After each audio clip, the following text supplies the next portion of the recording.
ஆண்டவரால் ஆசீர்வதிக்கப்பட்ட அருமையான தேவ ஜனங்களே, இன்று நாம் வாசிக்கக்கூடிய தலைப்பு என்னவென்றால், சமாதானம் ஆளக்கடவது.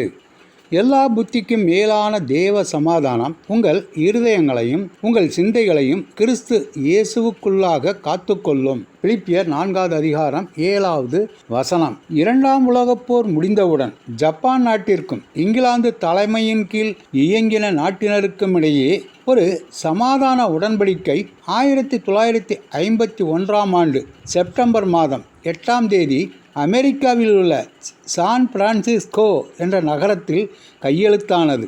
இந்த ஒப்பந்தத்தின் மூலம் அதிகாரப்பூர்வமாக 2ஆம் உலகப் போர் முடிவிற்கு வந்தது. இந்த சமாதான உடன்படிக்கையின் சமயத்தில் ஜப்பான் நாடு அமெரிக்காவின் அணுகுண்டு வீச்சால் சின்னா பின்னமாகி மிகவும் சிறுமைப்படுத்தப்பட்ட நாடாக மாறிவிட்டது.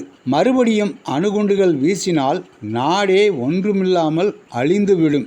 எனவே சமாதான ஒப்பந்தத்தில் உள்ள சரத்துக்களை அவ்வளவாக ஜப்பானால் எதிர்க்க முடியவில்லை. இவைகள் அந்த நாட்டிற்கு மிகவும் பாதகமாக இருப்பதாக சொல்லி இந்தியா போன்ற நாடுகள் அந்த மாநாட்டில் கலந்து கொள்ளவில்லை.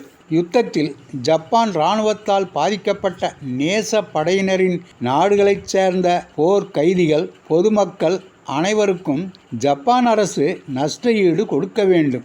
ஜப்பான் ஆக்கிரமிப்பிலுள்ள வேறு நாடுகளிலுள்ள சொத்துக்கள் பறிமுதல் செய்யப்படும். இதன்படி ஜப்பான் அரசு அந்த நாட்களிலேயே வேறு பல நாடுகளில் இருந்த 450 கோடி டாலர் மதிப்பிலான சொத்துக்களை இழந்துவிட்டது.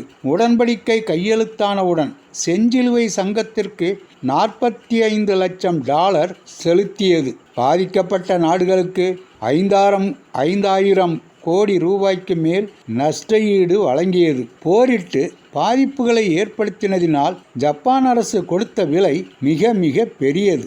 சமாதான உடன்படிக்கை மாநாட்டில் ஜப்பானுக்கு ஆதரவாக சிலோன் அரசின் நிதி மந்திரியாக இருந்த ஜெயவர்த்தனே என்பவர் பேசினார். இவ்வளவு பெரிய தொகையை செலுத்தும்படி ஜப்பானை நிர்பந்தித்தால் அதன் பொருளாதாரம் சீர்குலைந்துவிடும். இந்த சமாதான உடன்படிக்கையின் மூலம் மனித சரித்திரத்தின் கடைசி பக்கத்தை எழுதி கொண்டிருக்கிறோம். புதிய அத்தியாயத்தின் முதல் பக்கத்தில் மனித வாழ்க்கை சமாதானத்துடனும் செழிப்புடனும் முன்னேறட்டும் என்று எழுதுவோம். வெறுப்பு வெறுப்பால் முற்று பெறாது, அன்பினால் முற்று பெறும் என்று அவர் அந்த நேரத்தில் உரையாற்றினார். சமாதான குறைவை உண்டாக்கும் சண்டைகளால் நஷ்டம் ஏற்படும். நாம் அதற்கு கொடுக்கும் விலையும் மிகவும் அதிகம். பழைய சண்டைகள் நிறைந்த வாழ்க்கைக்கு முடிவு பக்கத்தை எழுதுங்கள்.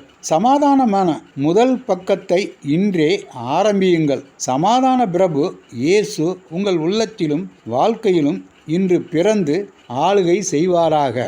ஆண்டவர் தாமே நம் அனைவரையும் ஆசீர்வதிப்பாராக. ஆமேன்.